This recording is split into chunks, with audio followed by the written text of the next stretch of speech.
Namaste everyone. This is Vivek Upadhyay and welcome you all again in PSM GS Academy. Okay तो last class में हम लोगों ने cover up करा था हमारा जो फेज 2 में एग्जाम चल रहा है और पेपर एनालिसिस हमने करा था, कंप्लीट पेपर एनालिसिस किस चीज का, तो क्वेश्चन फोर्थ 2026 का हमने कवर अप करा था मॉर्निंग शिफ्ट का। अगर मॉर्निंग शिफ्ट में बात करें तो मॉर्निंग शिफ्ट में हम लोगों ने अब तक 5 क्वेश्चंस के बारे में हमने पूरा कंप्लीट थॉरोली बहुत अच्छे तरीके से हम लोगों ने ये डिस्कस करा है कि ये क्वेश्चन है, इसका सॉल्यूशन क्या होगा और इसके आंसर्स क्या होंगे। अगर आप लोगों को देखना है तो आप पीछे के वीडियोस में मेरे जाकर के देख सकते हो। ओके चलो स्टार्ट करते हैं हमारे क्वेश्चन नंबर 6 से। तो क्वेश्चन नंबर 6 में हमारा क्या आया है PYQ में, चलिए कोशिश कर लेते हैं, देख लेते हैं चीजों को। तो आपको यहां पर देख करके समझ आ ही रहा होगा कि आपके पास यहां पर जो ये क्वेश्चन है, this question is from moment of inertia. अच्छा, मोमेंट ऑफ इनर्शिया से कहता क्या है, तो एक यूनिफॉर्म स्फीयर है। अच्छा, यूनिफॉर्म स्फीयर अगर लिखा है तो आप इसे क्या समझोगे, कौन सा स्फीयर समझोगे, सॉलिड स्फीयर समझोगे। यूनिफॉर्म सॉलिड स्फीयर है जिसका मास m है, रेडियस r है। ओके, उसे डिवाइड कर दिया गया into 2 equal parts. Okay, 2 equal parts में डिवाइड कर दिया गया, तो स्फीयर है उसे काटोगे तो क्या बनेगा, वो हेमिस्फीयर बनेगा ना, आधा। ओके, हेमिस्फीयर बन गया है। One part of the sphere has moment of inertia, जिसमें एक पार्ट का मोमेंट ऑफ इनर्शिया भी गिवन है डायमीटर के अबाउट। अच्छा, and moment of inertia of disc. अच्छा, एक दूसरा बॉडी दिया हुआ है जिसका मोमेंट ऑफ इनर्शिया कुछ है, जिसका radius is 2r and mass is m about perpendicular axis through its centre. Okay, आपसे रेशियो पूछा है, देख लेते हैं क्वेश्चन कहना क्या चाह रहा है। देखो ये बहुत आसान है अगेन, यानी कि अगर केस 1, फिर से 2 केसेस बनेंगे हमारे पास, 2 केसेस को अगर कवर अप करा जाए तो केस 1 यहां पर देख लेते हैं। तो केस 1 में हमारे पास बोला क्या गया है कि आपके पास एक स्फीयर है जिसे काट दिया गया। स्फीयर को अगर काटोगे तो क्या वो हेमिस्फीयर बनेगा कुछ इस तरीके का ना। ओके, एक हेमिस्फीयर बना, अगर काट दोगे तो रेडियस में कोई चेंज आएगा क्या, ना, रेडियस में कोई चेंज नहीं आया। मास यहां पर क्या हो जाएगा, मास कंप्लीट स्फीयर का m था तो इसका मास क्या आ गया, m/2 ना। ओके, यूनिफॉर्मली ये डिस्ट्रीब्यूटेड है, इसके अंदर मास सॉलिड हेमिस्फीयर है, तो मोमेंट ऑफ इनर्शिया में कोई फर्क मोमेंट ऑफ इनर्शिया में कोई फर्क नहीं पड़ेगा। मोमेंट ऑफ इनर्शिया में कोई फर्क नहीं पड़ेगा, यानी कि कंप्लीट सॉलिड स्फीयर का मोमेंट ऑफ इनर्शिया जितना था हाफ काट दोगे तो देखो यूनिफॉर्मली कटा है ना, टोटल m था तो ये m/2 आ गया। यूनिफॉर्मली अगर मास डिस्ट्रीब्यूटेड अगेन है तो मोमेंट ऑफ इनर्शिया में कोई चेंज नहीं आता है, यानी कि सॉलिड स्फीयर का moment of inertia 2/5 mr²। Values को पुट करते हैं एज पर द क्वेश्चन। 2/5 मास की जगह पर क्या आएगा, छोटा m/2। रेडियस में कोई चेंज नहीं, r², इट मींस क्या आ गया, 2 ने 2 को उड़ा डाला, I1 की वैल्यू आ गई mr²/5। लो, आ गया इक्वेशन नंबर 1। दूसरे पार्ट में चलते हैं। दूसरे पार्ट में हमारा डिस्क है। ओके, अगर डिस्क है तो कुछ इस तरीके से आएगा डिस्क, और डिस्क के परपेंडिकुलर एक्सिस से आपको पूछा है कि moment of inertia is I2। अगर डिस्क के परपेंडिकुलर एक्सिस से मोमेंट ऑफ इनर्शिया, तो डिस्क का मोमेंट ऑफ इनर्शिया आपको बस पता होना चाहिए, पुट करोगे वैल्यू, काम हो जाएगा। क्या होता है डिस्क के परपेंडिकुलर एक्सिस से मोमेंट ऑफ इनर्शिया I2, ये आ जाएगा आपका mr²/2। बट यहां पर क्वेश्चन में क्या गिवन है, मास इज m, मास की वैल्यू m है, छोटा m, रेडियस का value is 2r। Okay, 2r का square 2 to the 4r² divided by 2, इसने इसको उड़ा डाला रे। Okay, 2mr², this is equation number 2। आपके पास दोनों मोमेंट ऑफ इनर्शियाज हैं। आपसे रेशियो क्या पूछा है, I2/I1 का रेशियो पूछा है, बस वैल्यूज को पुट करेंगे, काम हमारा हो जाएगा। इट मींस I2/I1 की वैल्यू क्या आ जाएगी, I2 का वैल्यू हमारे पास आ रखा है 2mr²/I1 का वैल्यू क्या हमने फाइंड आउट करा है, mr²/5। वो 5 ऊपर चला जाएगा, देखो तो mr² ने mr² को उड़ा डाला रे।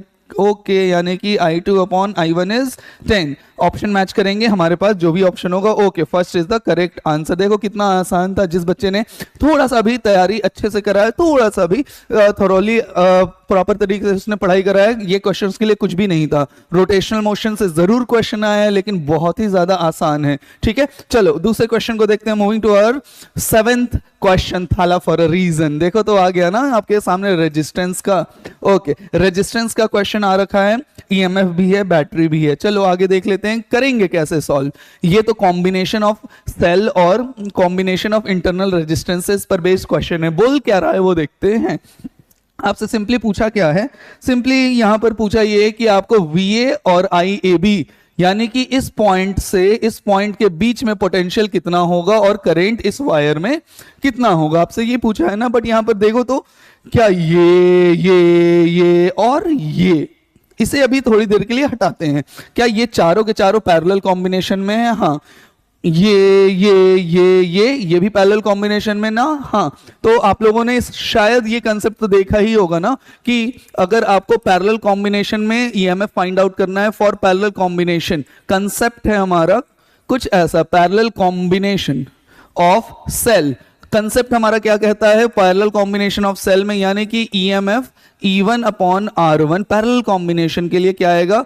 E1 by R1 plus E2 by R2 plus dot dot dot dot dot dot plus EN upon RN, यहां तक जाएगा ना? ओके, बट यहां पर रेजिस्टेंस का वैल्यू क्या आ जाएगा? तो 1 upon R equivalent equals 1 upon R1 plus 1 upon R2 plus dot dot dot dot dot plus 1 upon R nth वाले तक जाएगा। ये आपका पैरेलल कॉम्बिनेशन में ईएमएफ है। बट यहां पर क्वेश्चन देखो तो काफी आसान किया है। क्या आसान किया है? यहां पर क्वेश्चन में देखो तो ये या फिर ये क्या सारे के सारे इक्वल है ना? तो अगर इक्वल होगा तो यहां पर कुछ कुछ इंपॉर्टेंट चीजें, फॉर इक्वल ईएमएफ वैल्यू क्या आ जाता है? ई इक्विवेलेंट, ये हमारा ई के जगह पर ई ही आएगा ना? इक्विवेलेंट कब? जब सारे के सारे ईएमएफ सेम होंगे पैरेलल कॉम्बिनेशन में। अगर विश्वास नहीं है तो इसमें पुट करके आप चेक कर लेना, यही होता है।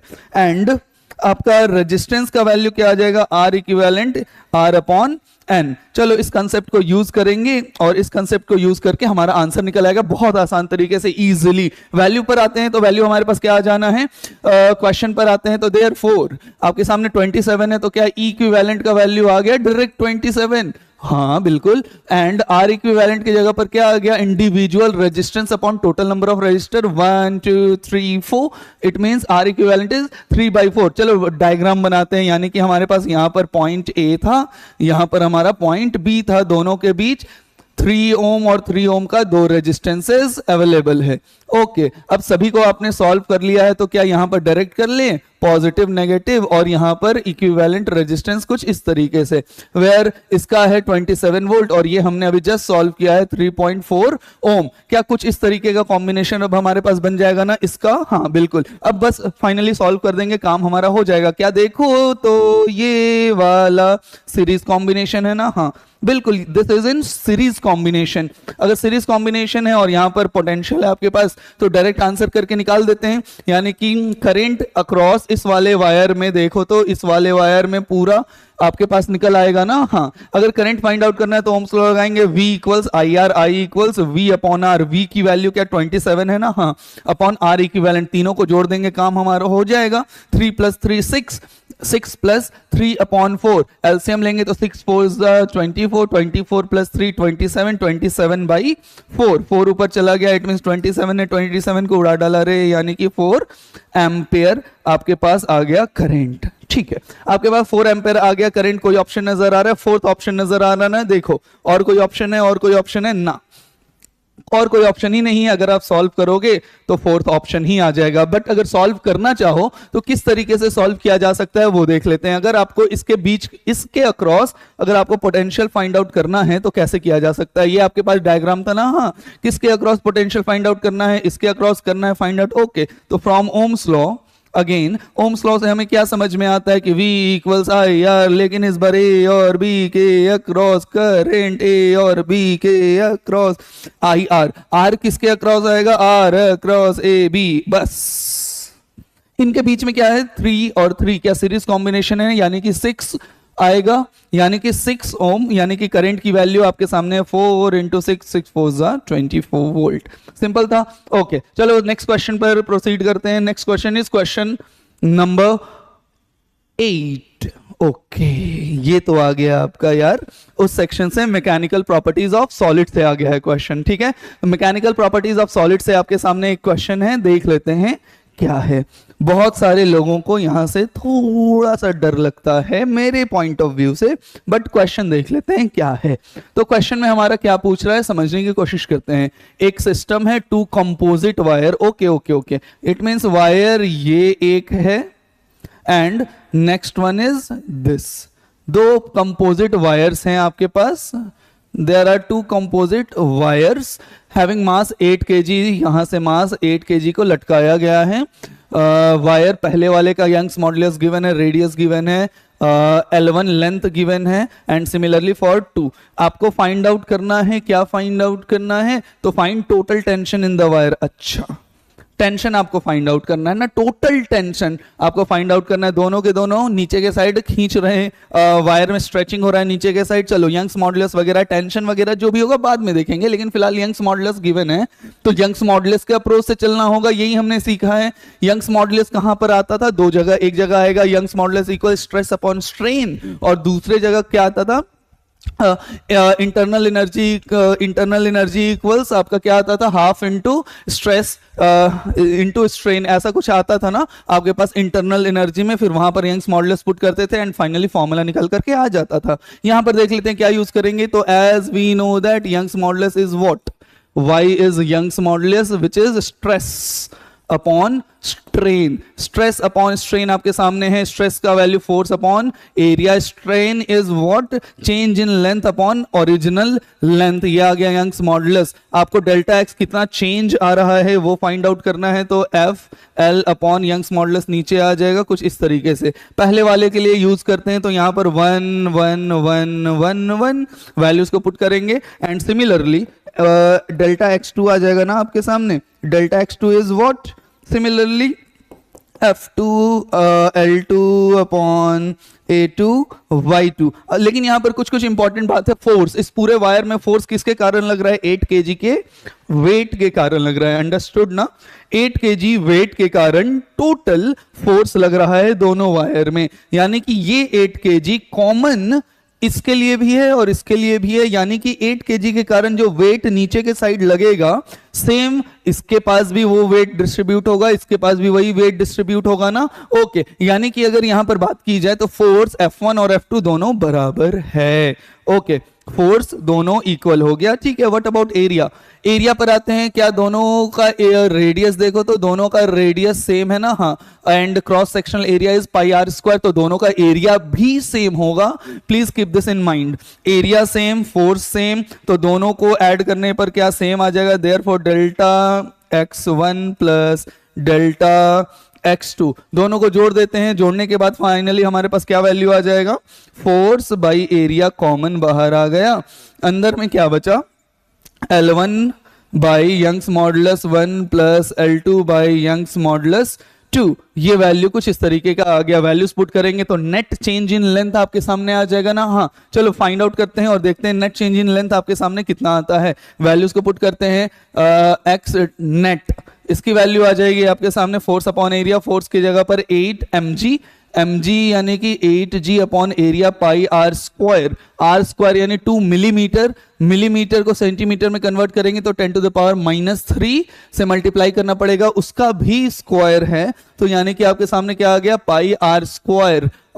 आर इज 2 का स्क्वायर यानी कि 2 2 ज़ा 4 और 10 टू द पावर -3 का स्क्वायर तो 10 टू द पावर -6 ये बाहर में आया। अब ब्रैकेट के अंदर सॉल्व करने की कोशिश करते हैं। ब्रैकेट के अंदर वैल्यू विल भी कुछ हमारा ऐसा आ जाएगा कि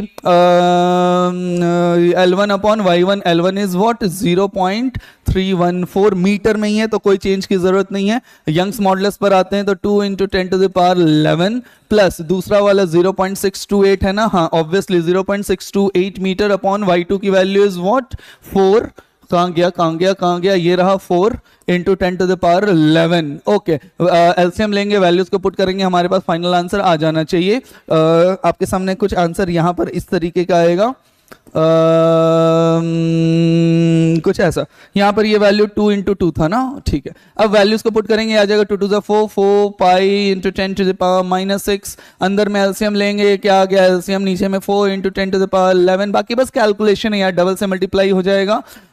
तो 0.4 टू 2 1 2 3 टू 6 यानी कि 0.628 यहाँ भी आ गया, यहाँ भी आ गया। दोनों को जोड़ेंगे तो क्या आ जाएगा? 2 इंटू 2 इंटू 0.628 ये वैल्यू आ जाएगा। चलो बस कैलकुलेशन कैलकुलेट करते हैं। 4 2 ज़ा 8 2g upon pi into 10 to the power -6 multiply करेंगे, यहाँ पर क्या आ जाएगा 2 इंटू 0.628, इसे लिख लेते हैं 6.28। तो यानी कि एक 10 टू द पावर -1 ऊपर रह जाएगा, डेसिमल प्लेस को आगे शिफ्ट करा है हमने, तो 4 इंटू 10 टू द पावर 11 नीचे रह गया। ठीक है, अब वैल्यूज को पुट करेंगे, हमारे पास कहानी आ जाएगा। पाई ने इसे काट दिया 2 टाइम्स में।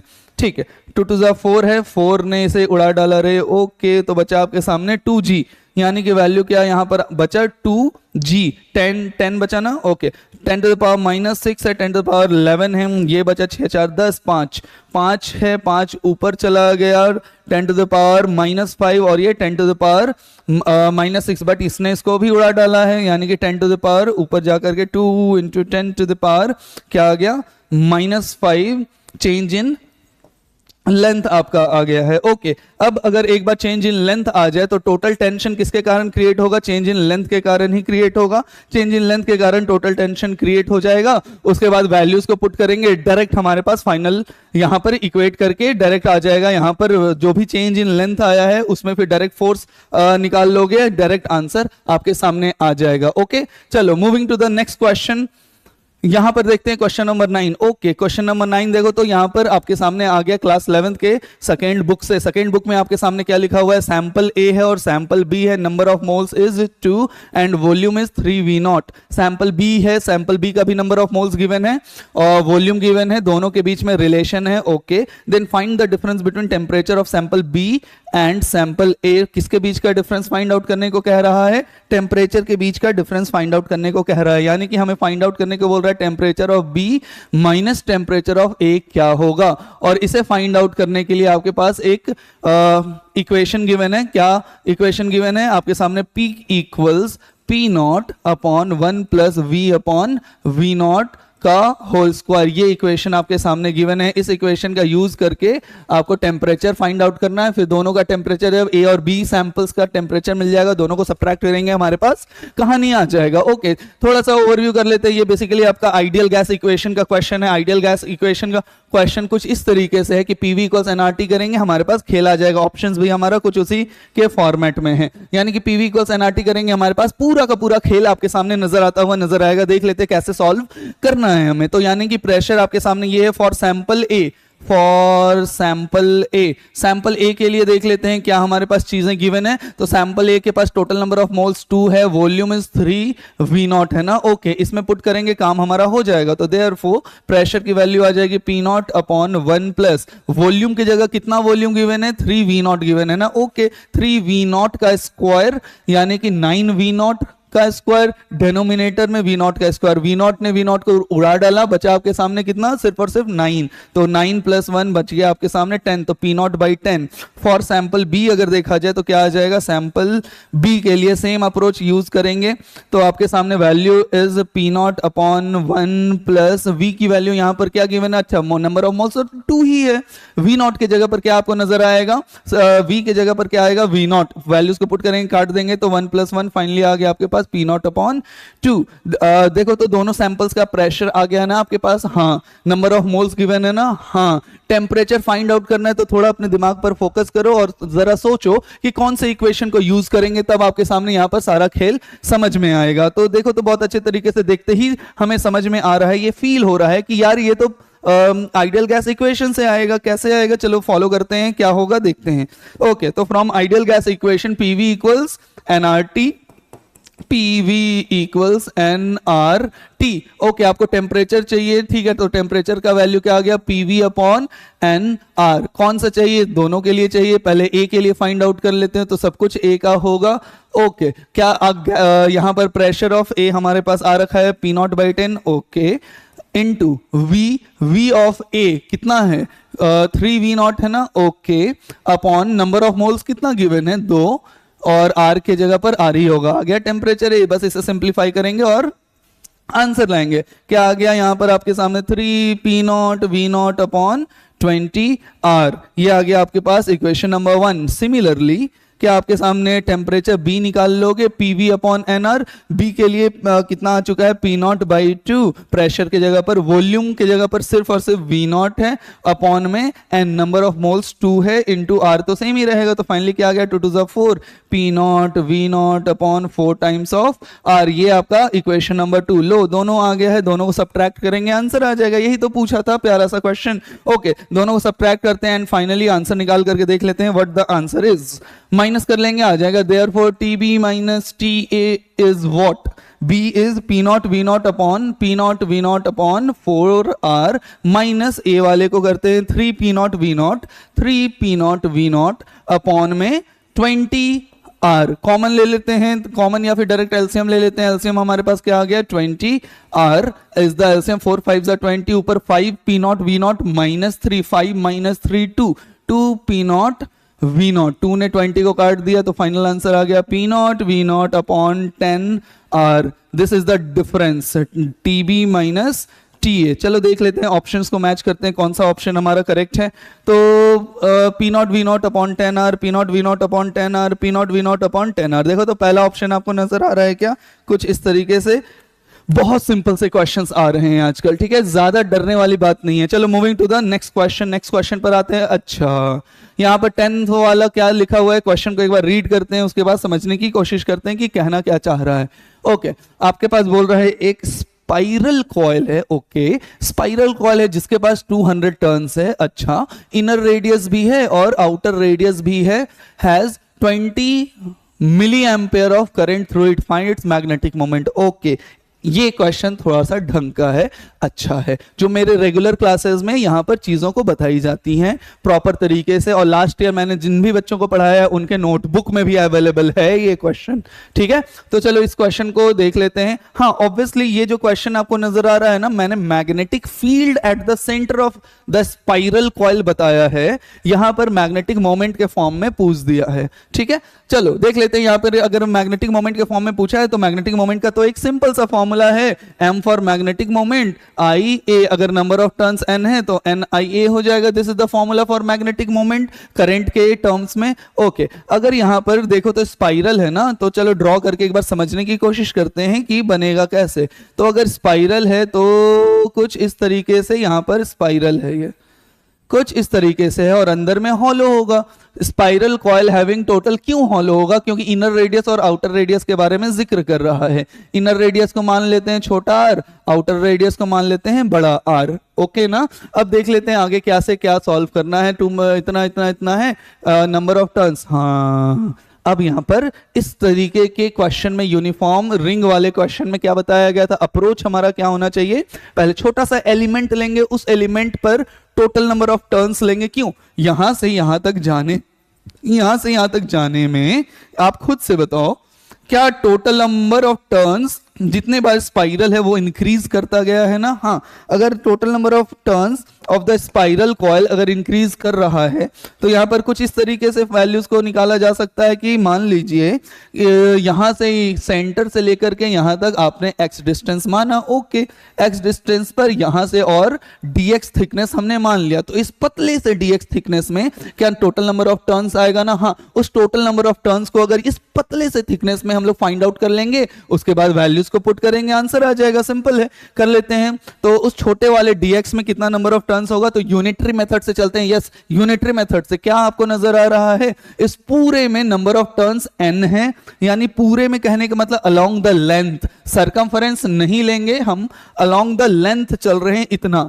ये लेंथ कितना होगा, तो टोटल r माइनस अंदर वाला r बचेगा, ये वाला लेंथ, अलोंग द लेंथ चल रहे हैं, ध्यान से अलोंग द लेंथ चलेंगे तो आपको क्या नजर आ रहा है कि बड़ा r माइनस छोटा r, इतने डिस्टेंस में नंबर ऑफ टर्न्स क्या है, n है। तो एक में कितना होगा, n अपॉन एक में हमारे पास कुछ ऐसा आएगा, n upon r minus r। कितनी दूर का चाहिए, dx का चाहिए, तो dx का कितना होगा, n upon r minus r into dx। क्या इतने नंबर ऑफ टर्न्स हैं उस dx सेक्शन में जिसे माना जा सकता है small number of turns dn, है ना। ओके, अगर आपके सामने ये वैल्यू आ जाता है तो नेक्स्ट आपके सामने क्या करना है, एक बार टोटल नंबर ऑफ टर्न्स आ गया इतनी दूर तक, अगर छोटे से सेक्शन में छोटा सा टोटल नंबर ऑफ टर्न्स है उसे मल्टीप्लाई कर देंगे total number of current current से, तो छोटा सा करंट इतने पर्टिकुलर सेक्शन में आ जाएगा, उसके कारण अपन लोग मैग्नेटिक मोमेंट के फॉर्मूले में पुट करेंगे और फाइनली आंसर हमारे पास आ जाएगा। किस तरीके से आएगा चलो देख लेते हैं। यानी कि finally therefore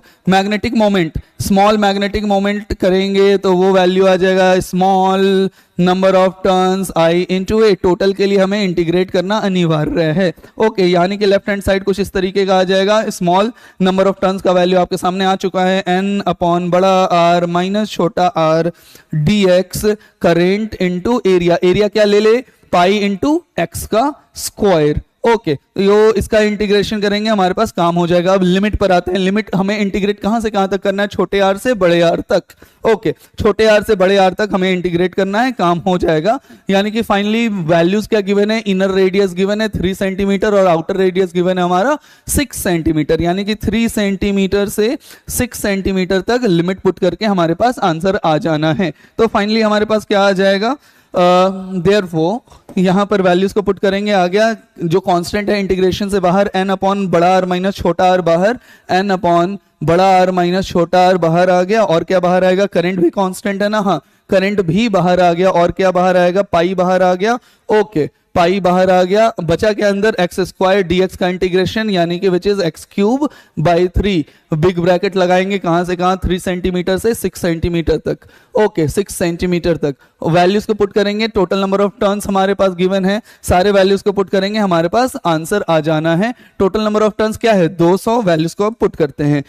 total number of turns is 200 upon बड़ा r का वैल्यू क्या है 6 सेंटीमीटर। सेंटीमीटर को मीटर में कन्वर्ट करेंगे, 6 centimetre minus 3 centimetre which is 3 centimetre. Centimetre को मीटर में कन्वर्ट करेंगे, अपॉन 100 वो ऊपर चला गया। ओके, करंट का वैल्यू क्या गिवन है क्वेश्चन में, 20 milli ampere. It means 20 into 10 to the power minus 3। Pi को पाई के टर्म्स में ही छोड़ देते हैं ना, ऑप्शन में पाई में है। अंदर में क्या आ जाएगा, देखो तो ये 3 कॉमन लेकर के बाहर आ गया। अंदर में वैल्यू क्या बचा आपके पास, एक्स क्यूब यानी 6 का क्यूब माइनस 3 का क्यूब, और वो सेंटीमीटर में क्यूब है ध्यान से। तो 6 का cube 6 is 36, 36 into 6, 36 into 6, 6 is 36, 3 6 is 18, 19 20 21, 216, 216 3 is 9, 9 3 is 27, 216 में 27 माइनस होगा, 216 में 27 माइनस करेंगे, आ जाएगा आपके सामने 9 8 1 189 आ गया। 189 अंदर में है 189, बट इसका क्यूब कर रहे थे ना, तो सेंटीमीटर को मीटर में कन्वर्ट करेंगे तो 1 अपॉन 100, 1 अपॉन 100 का क्यूब यानी 20 20 20 मिला करके 60, 1 अपॉन 10 का पावर 6, लेकिन उसे ऊपर फेंकेंगे तो 10 का पावर माइनस 6 हो जाएगा। ध्यान से वैल्यूज को। ओके, फिर इसे सॉल्व करेंगे, हमारे पास फाइनल आंसर आ जाएगा 200 इंटू 100। देखो तो यहां से 2 0, यहां से 2 0, इधर से 1 0, 2 0 4 1 5 0, 5 0 आया। सबसे पहले 1 2 3 इसने इसको काट दिया, बचा 2 0, वहां पर बैलेंस होगा तो आया 2 2 4, 4 पाई अपॉन 9 इंटू 189, बचा क्या 2 0 उसमें माइनस करेंगे तो 10 टू द पावर माइनस 4 आ जाएगा। ऑप्शन पर मिलाते हैं, ऑप्शन कुछ इसी तरीके के फॉर्मेट में है, बस इसे सॉल्व कर देना, हमारा काम हो जाएगा। ओके, यहाँ 9 आया है, 9 से ये वैल्यू ऑब्वियसली कटना ही चाहिए। 9 2 जा 18, 9 1 जा 9, 4 1 जा 4, 4 2 जा 8, 84 pi into 10 to the power minus 4 ampere metre square. देख लेते हैं कोई ऑप्शन मैच कर रहा है क्या, 84 पाई 10 टू द पावर माइनस 4, हाँ obviously third option is the correct one. देख रहे हो कितने आसानी से क्वेश्चन हमारा कंप्लीट होता चला जा रहा है। ओके, यानी कि फर्स्ट वीडियो में हमने एक्सप्लेन करा है 1 to 5, इस वाले सेक्शन में हमारा है फ्रॉम 6 to 10। नेक्स्ट वीडियो में आपको बाकी के सॉल्यूशंस अवेलेबल मिल जाएंगे, आप चाहो तो आगे के भी क्वेश्चंस को आगे देख सकते हो। ठीक है, okay, till then thank you.